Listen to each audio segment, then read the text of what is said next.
بسم اللہ الرحمن الرحیم۔ آج کے کالم میں امام غزالی علیہ رحمہ کی کتاب احیاء العلوم سے موت کے متعلق چند حیرت انگیز واقعات پیش خدمت ہیں جو انشاءاللہ قارئین کی دلچسپی اور عبرت کا باعث ہوں گے۔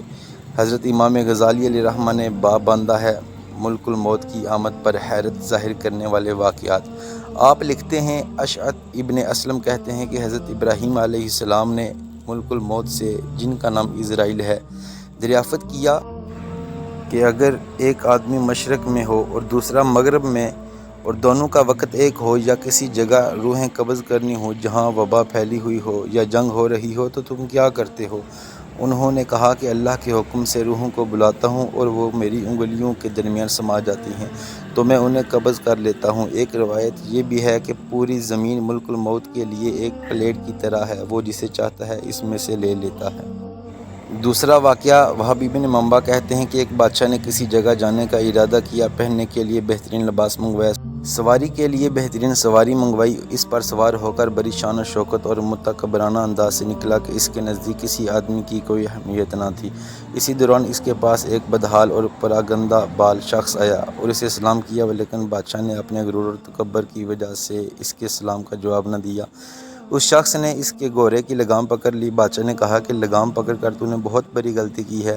اس نے کہا کہ میں تیرے پاس ایک ضرورت سے آیا ہوں۔ بادشاہ نے کہا کہ میرے اترنے کا انتظار کر۔ اس نے کہا کہ نہیں، اسی وقت کا کام ہے۔ یہ کہہ کر اس نے لگام کو زور سے جھٹکا دیا۔ بادشاہ نے کہا ٹھیک ہے، اپنی ضرورت بیان کر۔ اس شخص نے کہا کہ یہ ایک راز کی بات ہے۔ بادشاہ نے اپنا چہرہ اس کے قریب کیا۔ اس نے کان میں سرگوشی کی، میں ملک الموت ہوں۔ یہ سن کر بادشاہ کا رنگ متغیر ہو گیا اور زبان لڑکھڑا گئی۔ وہ کہنے لگا، مجھے اتنی مہلت دے کہ میں گھر واپس جاؤں اور اپنی بعض ضروریات پوری کر لوں اور اپنے اہل و عیال کو الوداع کہہ دوں۔ ملک الموت نے کہا کہ اب اس کی اجازت نہیں، اب کبھی تو اپنے گھر والوں کو اور اپنے مال و متاع کو نہیں دیکھ سکے گا۔ یہ کہہ کر ملک الموت نے اس کی روح قبض کر لی اور وہ سواری سے بے جان لکڑی کی طرح زمین پر گر پڑا۔ تیسرا واقعہ، حضرت اعمش روایت کرتے ہیں کہ ملک الموت حضرت سلیمان علیہ السلام کی مجلس میں آئے اور ان کے ساتھیوں میں سے ایک کو گھورنے لگے۔ جب مجلس برخاست ہوئی تو اس شخص نے حضرت سلیمان علیہ السلام سے پوچھا کہ یہ کون شخص تھے جو مجھے اس طرح گھور رہے تھے؟ حضرت سلیمان علیہ السلام نے جواب دیا، یہ ملک الموت تھے۔ یہ بات سن کر وہ شخص بے حد گھبرا گیا اور کہنے لگا کہ شاید وہ میری روح قبض کرنا چاہتے ہیں۔ حضرت سلیمان نے اس سے دریافت کیا، تم کیا چاہتے ہو؟ اس شخص نے جواب دیا کہ میں چاہتا ہوں کہ آپ ان سے بچائیں اور ہوا کو حکم دیں کہ وہ مجھے اڑا کر کہیں دور لے جائے۔ آپ نے ایسا ہی کیا۔ تھوڑی دیر بعد ملک الموت دوبارہ مجلس میں حاضر ہوئے۔ حضرت سلیمان علیہ السلام نے ان سے پوچھا کہ تم میرے فلاں صاحب کو کیوں گھور رہے تھے؟ ملک الموت نے کہا کہ مجھے اس شخص کو آپ کی مجلس میں دیکھ کر حیرت ہو رہی تھی، کیونکہ خدا تعالیٰ سے مجھے اس شخص کو ہند کے فلاں علاقے میں روح قبض کرنے کا حکم ملا تھا، مگر وہ آپ کی مجلس میں تھا۔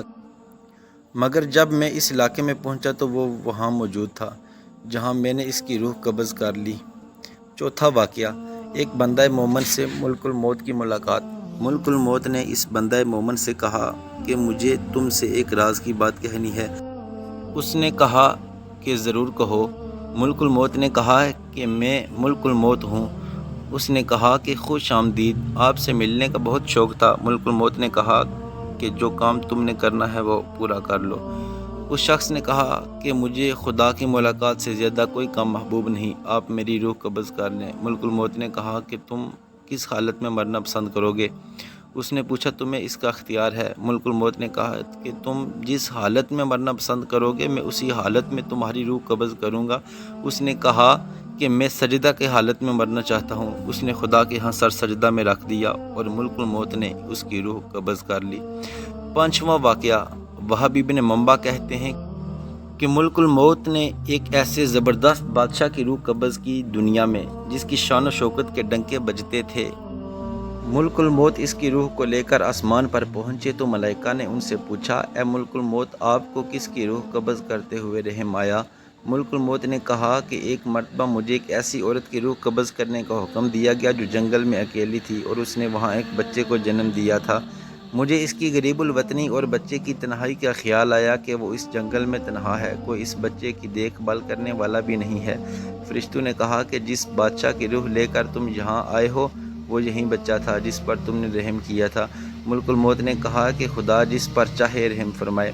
عطا بن یسار کہتے ہیں کہ ماہ شعبان کی 15 تاریخ کو ملک الموت کو ایک صحیفہ دیا جاتا ہے اور کہا جاتا ہے کہ اس سال تمہیں ان سب لوگوں کی روحیں قبض کرنی ہیں جن کے نام اس صحیفے میں درج ہیں۔ عطا کہتے ہیں انسان نکاح کرتا ہے، مکان تعمیر کرتا ہے، اسے معلوم ہی نہیں ہوتا کہ اس کا نام ملک الموت کے صحیفے میں لکھا جا چکا ہے۔